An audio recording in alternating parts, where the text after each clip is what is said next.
Hello viewers, welcome to my channel. आज हम present simple tense start कर रहे हैं। As you know there are 3 types of tenses, जिसमें से प्रेजेंट, पास्ट और फ्यूचर 3 टेंसेस होते हैं। आज हम प्रेजेंट सिंपल टेंस ले रहे हैं। हर टेंस के 4 पार्ट्स होते हैं, जैसे प्रेजेंट, पास्ट, फ्यूचर। तो प्रेजेंट टेंस के 4 पार्ट्स हैं: सिंपल, कंटिन्यूअस, परफेक्ट और परफेक्ट कंटिन्यूअस। आज पहला पार्ट सिंपल हम ले रहे हैं प्रेजेंट टेंस का। Before we start, I hope आपने मेरा चैनल सब्सक्राइब कर रखा है, और अगर अभी तक आपने चैनल सब्सक्राइब नहीं किया है तो प्लीज सबसे पहले जाके चैनल सब्सक्राइब कीजिए, ताकि आपको मेरे रिसेंटली अपलोडेड वीडियोस के बारे में इंफॉर्मेशन तुरंत मिल जाए। तो let's start with present simple tense. Friends, सबसे पहले ये जानते हैं कि टेंस क्या होता है और इंग्लिश में हमें टेंस की जरूरत क्यों पड़ती है। टेंस का मतलब होता है काल। हिंदी में हम टेंस को बोलते हैं काल, यानी समय।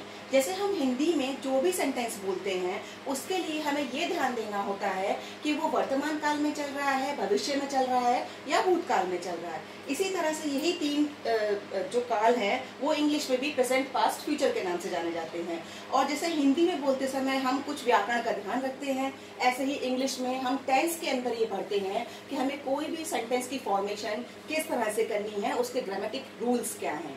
तो सबसे पहले प्रेजेंट सिंपल टेंस, इसके हेल्पिंग वर्ब्स होते हैं डू और डज। डू हम प्लूरल के लिए यूज करते हैं जब हमारा सब्जेक्ट प्लूरल होता है, और डज हम यूज करते हैं सिंगुलर के लिए। जैसे अगर ही या राम, तो उसके लिए हम डज लगाएंगे, क्योंकि राम, सीता, ही, शी ये सब सिंगुलर हैं। और डू प्लूरल के लिए आता है, जैसे कि वी, दे। और एक चीज हमेशा ध्यान रखिए, आई हमेशा प्लूरल में यूज किया जाता है। आई के साथ वही सारे रूल्स लगाए जाते हैं जो कि हम प्लूरल सब्जेक्ट के साथ लगाते हैं। तो डू और डज ये यूज किए जाते हैं नेगेटिव और इंटेरोगेटिव सेंटेंस में। यानी कि जब सेंटेंस नेगेटिव है या इंटेरोगेटिव है तभी हम प्रेजेंट सिंपल टेंस में हेल्पिंग वर्ब का यूज करते हैं, अदरवाइज हेल्पिंग वर्ब का यूज नहीं होता है। और अगर पॉजिटिव केस है, यानी सेंटेंस पॉजिटिव है, जैसे कि वह जाता है, मैं खाती हूँ, वह गाना गाती है, ये पॉजिटिव सेंटेंसेस हैं जिसमें नहीं या क्वेश्चन वर्ड नहीं लगा हुआ है। उसमें हम वर्ब की फर्स्ट फॉर्म का यूज करते हैं और उसके साथ एस ई एस लगता है। जैसे कि गो के साथ हम ई एस लगाते हैं तो वो गोज बन जाता है। लेकिन ये ध्यान रखने की बात है कि जब हमारा सब्जेक्ट सिंगुलर होगा तभी हम वर्ब की फर्स्ट फॉर्म के साथ एस और ई एस लगाएंगे, अदरवाइज एस ई एस का यूज नहीं होता है। अब मैं आपको एग्जांपल्स दे रही हूँ। मेरे पापा समय पर दुकान जाते हैं। जाते हैं ये सिंपल टेंस की पहचान हो गई हिंदी में। हिंदी में जब सेंटेंस हमारा ता है, ती है, ते है पर खत्म होता है तो इसका मतलब ये हमारा प्रेजेंट सिंपल टेंस है। अब माय सब्जेक्ट हो गया, माय फादर, मेरे पापा। मेरे पापा हमारा सब्जेक्ट है, तो सबसे पहले हम मेरे पापा लेंगे। My father goes. My father यानी पापा सिंगुलर पर्सन है, सब्जेक्ट सिंगुलर है, तो जी ओ गो, उसके साथ में हमने ई एस लगा दिया, गोज हो गया। My father goes to shop, दुकान जाते हैं, ऑन टाइम। जब हम इंग्लिश में कोई भी सेंटेंस बनाएं और उसमें किसी जगह जाने के लिए हम लिखते हैं, जैसे यहाँ शॉप पे जाना है, दुकान जाना है, तो उससे पहले हमें टू जरूर लिखना होता है। जैसे I am going to market, I am going to shop, I am going to Delhi. तो my father goes to shop on time, समय पर। समय पर को इंग्लिश में ऑन टाइम लिखते हैं। हम रोज स्कूल जाते हैं। अब यहाँ हमारा मेरे पापा सिंगुलर सब्जेक्ट था, यहाँ मैं आपको प्लूरल सब्जेक्ट बता रही हूँ। हम यानी वी प्लूरल हो गया। हम रोज स्कूल जाते हैं, वी गो टू स्कूल। अब यहाँ हमने गो के साथ में एस ई एस नहीं लगाया है क्योंकि हमारा सब्जेक्ट प्लूरल है। We go to school daily, रोज के लिए हम लगाएंगे डेली।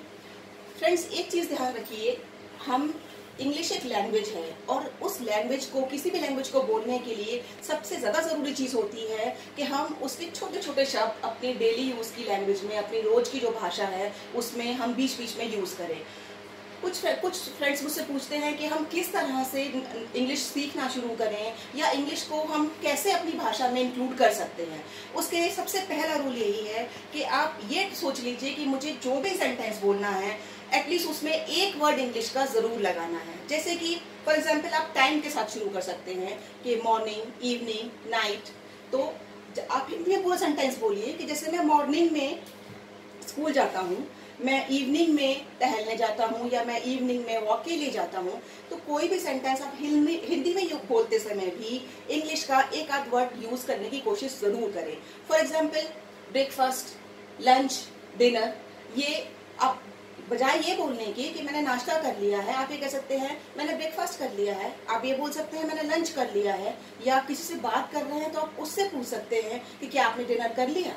इस तरह से आप छोटे छोटे वर्ड्स जब आप इंग्लिश में बोलना शुरू कर देंगे, उन्हें अपनी भाषा में, अपने सेंटेंसेस में इंक्लूड करने लगेंगे, तो आप बहुत जल्दी इंग्लिश आसानी से बोलना सीख जाएंगे। चलिए अब मैं नेगेटिव सेंटेंस पे आ रही हूँ। यहाँ नहीं लगा हुआ है, नहीं में मैंने आपको बताया था डू और डज जो हेल्पिंग वर्ब है इस टेंस के, उनका यूज नेगेटिव और इंटेरोगेटिव सेंटेंसेस के साथ ही किया जाता है। तो मैं अपना होमवर्क नहीं करता हूँ, नहीं लगा है, नेगेटिव केस हो गया। आई डोंट, आई के साथ में डोंट लगाएंगे क्योंकि आई प्लूरल है, मैंने आपको बताया था डू प्लूरल के साथ और डज सिंगुलर के साथ यूज करते हैं। I don't do my homework, मैं अपना होमवर्क नहीं करता हूँ। क्या तुम्हारे पापा, यहाँ स्टार्टिंग में क्या लगा है फ्रेंड्स, एक चीज मैं और आपको रिमाइंड करा दूं, वैसे मैंने अपने पहले वीडियोस में, जहाँ आप प्लेलिस्ट में जाके देख सकते हैं, मैंने टेंसेस के वीडियोस पहले भी डाले हुए हैं। उन वीडियोस में मैंने प्रेजेंट सिंपल टेंस भी पढ़ाया था, बट ये मैं आपको और ज्यादा क्लियर करने के लिए समझा रही हूँ। मैंने टेंसेस के दौरान आपको शुरू से बताया है कि इंटेरोगेटिव सेंटेंसेस जो होते हैं वो दो तरह से होते हैं। पहला वो जो हिंदी में क्या से शुरू होते हैं, और दूसरा वो जिसमें बीच में क्वेश्चन वर्ड लगा होता है, यानी कि क्वेश्चन करने वाला वर्ड लगा होता है, जैसे क्या, क्यों, कैसे। अब क्या से शुरू होने वाले सेंटेंसेस में हर टेंस के अंदर यही फॉर्मेशन होती है कि जहां सेंटेंस क्या से शुरू होगा वहां उसी टेंस का हेल्पिंग वर्ब हम सबसे पहले लेते हैं। अब ये डज योर फादर यानी तुम्हारे पापा, यू प्लूरल है लेकिन यहाँ सब्जेक्ट यू नहीं है, योर फादर है, तो तुम्हारे पापा सिंगुलर हो गया, तो does your father go to Delhi, क्या तुम्हारे पापा, does your father go to Delhi. और एक और रूल ध्यान रखिए, जब डू डज का यूज हो रहा हो तो SES नहीं लगता है, यानी डू डज के यूज के साथ में SES नहीं आएगा।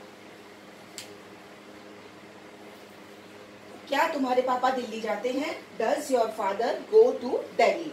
और लास्ट में क्वेश्चन मार्क लगाना ना भूलें।